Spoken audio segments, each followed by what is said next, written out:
LA గారికి కూడా request చేస్తూ ఉన్నా, ముఖ్యమంత్రి గారికి కూడా రిక్వెస్ట్ చేస్తూ ఉన్నా, ఇది మంచి పద్ధతి కాదు. మీరు ఇట్లా ఎల్ఓపి ఆఫీసుని తీసుకోవడం, దానికి మళ్ళీ ఎక్కడో ఒక దగ్గర ఒక చిన్న రూమును అలాట్ చేసి అక్కడ కూర్చోండి పొండి అనడం, అది చాలా అవమానకరంగా ఎల్ఓపి యొక్క స్టేటస్ని దిగజార్చే విధంగా. అసలు ఎల్ఓపి గారికి వారికి గౌరవం ఉంటుందే అసెంబ్లీలో. ఆ అసెంబ్లీలో వారు కూర్చోవడానికి సరిగ్గా గది ఇవ్వకపోతే ఇంకా ఎల్ఓపికి, లీడర్ ఆఫ్ అపోజిషన్కి గౌరవం ఏముంటుంది? కాబట్టి ఆలోచించాలని చెప్పి నేను కోరుతా ఉన్నాను. అట్లనే రెండవది కూడా, ఇవాళ ఎక్కడెక్కడైతే ప్రతిపక్ష పార్టీ ఎమ్మెల్యేలు గెలిచినారో, ఎక్కడెక్కడైతే మా బీఆర్ఎస్ పార్టీ ఎమ్మెల్యేలు గెలిచినారో, ఆయా నియోజకవర్గాల్లో ప్రోటోకాల్ చాలా దారుణంగా ఉల్లంఘించబడతా ఉన్నది. చాలా దారుణంగా, ఎప్పుడు కూడా ఇట్లా జరగలేదు. ఎవరైతే కాంగ్రెస్ పార్టీ అభ్యర్థిగా పోటీ చేసి ఓడిపోయినారో వారే ఎమ్మెల్యేగా బిహేవ్ చేస్తూ ఉన్నారు నియోజకవర్గాల్లో. మరి మేమందరం కూడా ప్రజలతో ఎన్నుకోబడిన వాళ్ళం. అది అధికార పార్టీ ఎమ్మెల్యే అయినా, ప్రతిపక్ష పార్టీ ఎమ్మెల్యే అయినా, మా నియోజకవర్గాల్లో మేము మా ప్రజలతోటి మేము ఎన్నుకోబడిన వాళ్ళం. కాబట్టి ఎటువంటి ప్రోటోకాల్ ఉల్లంఘన కూడా జరగద్దు అని చెప్పి స్పీకర్ గారికి రిక్వెస్ట్ చేయడం జరిగింది. వారికి కొన్ని ఉదాహరణలు కూడా చెప్పినాం. ఇప్పుడు ఈరోజు ఈ సమయంలో కూడా సంగారెడ్డిలో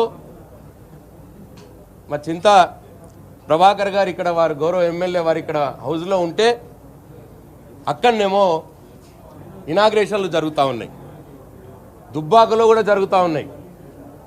ఓడిపోయిన కాంగ్రెస్ బీఫామ్ తీసుకొని ఓడిపోయిన వ్యక్తులతోటి అక్కడ ఇనాగ్రేషన్లు చేపిస్తున్నారు గవర్నమెంట్ ప్రోగ్రామ్. మినిస్టర్ గారు ఉంటే మాకేం అభ్యంతరం లేదు, మినిస్టర్ గారు ఎమ్మెల్యే గారు ఉంటారు.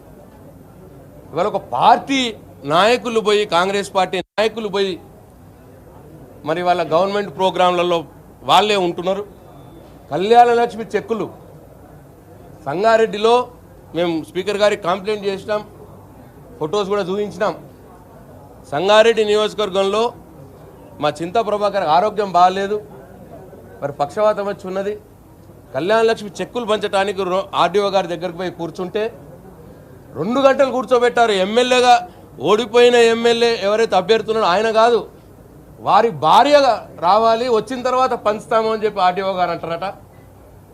అక్కడ కాంగ్రెస్ పార్టీ అభ్యర్థి భార్య రావాలనంట, భార్య వచ్చిన తర్వాత ఎమ్మెల్యే గారు కళ్యాణ లక్ష్మి చెక్కులు పంచాలన్నట అని ఆర్డీఓ గారు అంటారట. ఆర్డీఓ గారి మీద ఇమీడియట్ యాక్షన్ తీసుకోవాలని చెప్పి స్పీకర్ గారికి మేము కోరడం జరిగింది.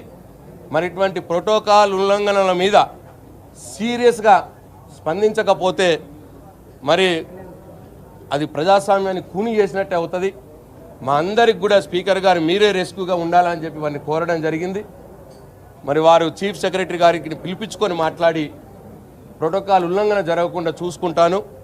ప్రతి కలెక్టర్ కూడా ఆదేశాలు ఇవ్వమని చెప్తాను. అది ఏ పార్టీ ఎమ్మెల్యే అయినా సరే ఆయా నియోజకవర్గాల్లో వారిదే హైయెస్ట్ ప్రోటోకాల్ ఉండే విధంగా చూస్తాను అని మాట ఇచ్చినారు స్పీకర్ గారు. అట్లనే ఇంకా కొన్ని దగ్గరలో ఎవరైతే పోటీ చేసి ఓడిపోయిన అభ్యర్థులు ఉన్నారో వారికి ఎస్కాట్ వెహికల్ పెడతారు పోలీసు వాళ్ళు.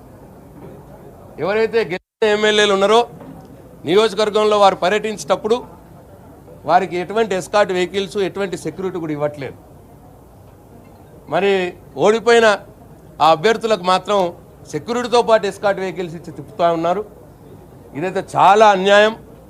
ఎక్కడ ఇట్లా జరగదు, ఇది అనాగరికం కూడా. మన పోలీసులు కూడా ఆలోచించాలి, డీజీపీ గారు కూడా ఆలోచించాలి. ఇది మంచి పద్ధతి కాదు. ఇది ప్రభుత్వాలు వస్తాయి పోతాయి, ముఖ్యమంత్రులు వస్తారు పోతారు, పార్టీలు మారుతూ ఉంటాయి. కానీ మీరు మాత్రం మీ విధి ఎట్లా ఉంటుందో అట్లా నిర్వర్తించాలి. మరి మీరు ఎట్లా ప్రైవేటుగా ఒక పార్టీ నాయకులకు మీరు ఎస్కాట్లు ఇచ్చి, సెక్యూరిటీ ఇచ్చి, గెలిచిన ఎమ్మెల్యేలకు ఆ నియోజకవర్గాల్లో సెక్యూరిటీ ఎస్కాట్ ఇవ్వకపోవడం అన్యాయం అని చెప్పి నేను స్పీకర్ గారికి రిక్వెస్ట్ చేయడం జరిగింది, తెలపడం జరిగింది. మరి ఎవరైతే ఏ పార్టీ ఎమ్మెల్యే అయినా సరే, అధికార పార్టీ ఎమ్మెల్యేలు ఎక్కడన్నా ఉంటే వారికి ఎస్కాట్ వాహనాలు ఇస్తున్నారు, సెక్యూరిటీ ఇస్తూ ఉన్నారు. మరి అదే ప్రతిపక్ష పార్టీ ఎమ్మెల్యేలకు ఎస్కాట్ వాహనము, సెక్యూరిటీ ఇవ్వట్లేదు. అంటే ప్రతిపక్ష పార్టీ ఎమ్మెల్యేకు ఏం జరిగినా ఏం పర్వాలేదన్నట్ట వాళ్ళ ఉద్దేశం. అధికార పార్టీ ఎమ్మెల్యేకి సెక్యూరిటీ ఎస్కార్ట్ వాహనం ఎట్లా ఇస్తున్నారు? బీఆర్ఎస్ పార్టీ ఎమ్మెల్యేలకు సెక్యూరిటీ ఎస్కార్ట్ వాహనం ఎందుకు ఇవ్వట్లేదు అని చెప్పి మేము అడుగుతా ఉన్నాం. స్పీకర్ గారికి కూడా రిక్వెస్ట్ చేసినాం. ఎవరిదైనా ఒకటే, ల్యాండ్ ఆర్డర్ ప్రాబ్లం వస్తే ఏ ఎమ్మెల్యేదైనా ఒకటే, అధికార పార్టీ అది ప్రతిపక్ష పార్టీ అని ఉండదు. కాబట్టి ఎట్లయితే మీరు అధికార పార్టీ ఎమ్మెల్యేలకు ఆయా నియోజకవర్గాల్లో సెక్యూరిటీ ఎస్కార్ట్ ఎట్లయితే ఇస్తున్నారో అట్లా బీఆర్ఎస్ పార్టీ ఎమ్మెల్యేలకు కూడా ఇవ్వాలని చెప్పి స్పీకర్ గారిని కోరినాం. వారు డీజీపీ గారికి కూడా చెప్తానని చెప్పినారు. మరి 3 విషయాల్లో మరి తప్పకుండా స్పీకర్ గారు ఇంటర్వ్యూని అవుతానన్నారు. మరి చూస్తాం. మరి స్పీకర్ గారి మీద మాకు అపారమైన గౌరవం ఉన్నది. మరి ఎల్ఏ మినిస్టర్ గారు కూడా వారు కూడా దీని మీద దృష్టి సారించాలి. లేకపోతే డెఫినెట్గా మా పోరాటం ఉంటుంది. మా పంతా మేము మా పోరాట మరి దాన్ని ప్లాన్ చేసుకోవాల్సిన అవసరం వస్తుందని చెప్పి మనవి చేస్తూ ఉన్నా. తప్పకుండా లీడర్ ఆఫ్ అపోజిషన్ గౌరవానికి తగ్గట్టుగా వారికి ఆఫీస్ ఇవ్వాలని చెప్పి కోరుతా ఉన్నాం మరొకసారి. అట్లనే ఇప్పటిదాకా ఎట్లనైతే ఎంత ఏరియా ఆఫీస్ అయితే ఉన్నదో ఇప్పుడు కూడా గంతే ఏరియా ఆఫీస్ ఇవ్వమంటున్నాం. మేము ఎక్కువ ఏం అడుగుతలేము. ఆ ఫెసిలిటీ ఇప్పటిదాకా ఎట్లా ఉందో గట్లనే ఇప్పుడు ఇవ్వమంటున్నాం లీడర్ ఆఫ్ అపోజిషన్ వారికి. అట్లనే గెలిచిన బీఆర్ఎస్ పార్టీ గెలిచినటువంటి ఎమ్మెల్యేల ప్రోటోకాల్ ఉల్లంఘన జరగకుండా చూడాలని చెప్పి స్పీకర్ గారిని కోరినాం. చీఫ్ సెక్రటరీ గారిని కూడా కోరుతా ఉన్నాం. అట్లనే ఎట్లనైతే అధికార పార్టీ ఎమ్మెల్యేలకు మరి ఎట్లయితే ఎస్కార్టు సెక్యూరిటీ వాహనాలు ఇస్తున్నారో అట్లనే బీఆర్ఎస్ పార్టీ నుంచి గెలిచిన ఎమ్మెల్యేలకు కూడా ఎస్కార్టు సెక్యూరిటీ వాళ్ళ నియోజకవర్గంలో వాళ్ళు పర్యటించేటప్పుడు మరి ఇవ్వాలి, వారికి భద్రత కావాలి అని చెప్పి మరి స్పీకర్ గారిని కోరినాం. డీజీపీ గారిని కూడా కోరుతా ఉన్నాం.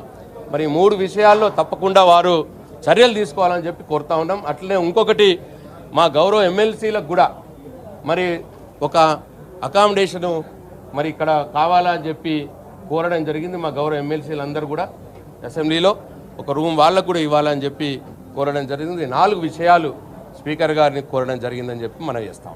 Thank you.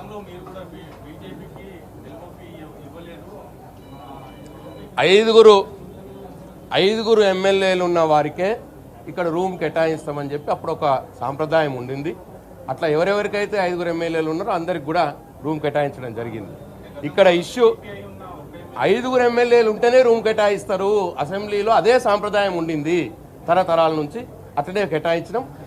నేను మాట్లాడుతున్నది లీడర్ ఆఫ్ అపోజిషన్ గురించి మాట్లాడుతున్నాను. నేను లీడర్ ఆఫ్ అపోజిషన్కు ఏ స్పేసు ఏ ఫెసిలిటీ అయితే అసెంబ్లీలో తరతరాలుగా ఉంటా ఉన్నదో అదే అటువంటి స్పేసు అటువంటి ఫెసిలిటీ లీడర్ ఆఫ్ అపోజిషన్కి ఇవ్వాలని చెప్పి కోరుతాం. Thank you. Electronic media, print media మిత్రులందరికీ కూడా నా నమస్కారాలు తెలియజేస్తా ఉన్నాను. 21 మంది ఆటో డ్రైవర్లు